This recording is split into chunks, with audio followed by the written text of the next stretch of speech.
Technique 2 is corn dolly weaving without the straw. Corn dolly weaving is an art in itself. There are lots of books available to show you the various patterns that can be achieved. My goal is to one day master a Cambridge umbrella style. But back to the task at hand. This one is a small spiral. I've used round reeds to show you this technique. However, I've also used ripped flax and agapanthus foliage with success. It will work with any flexible long lengths of foliage. For this technique then, you will need thin, supple lengths of foliage and some scissors. Select 5 lengths of foliage. From this point in the instructions, I'll refer to them as reeds because that's what I'm using. Knot the reeds together at the base.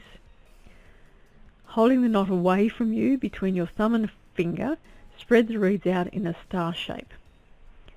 Turn the reeds over so that the knot is now facing you, keeping the reed lengths in the star shape. When I first started using this technique, I would automatically place the knot away from me, and I would get very frustrated that my effort did not look anything like the example I was following. The knot needs to be inside the weaving for the spiral pattern to be evident. We're going to weave around the knot so that it will be hidden by the finished spiral. Take one reed and pass it over the top of the next 2 reeds.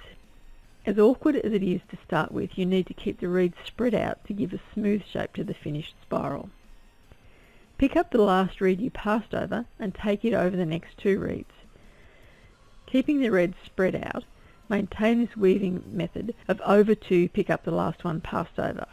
I still repeat this mantra as I am carrying out this technique. Over 2, pick up the last. Over 2, pick up the last. As you progress, the reeds will settle into a squarish formation, making it easier to weave. Continue weaving in the same pattern of over 2, pick up the last. I find I turn the whole item over as I weave, which seems to keep the pattern smooth.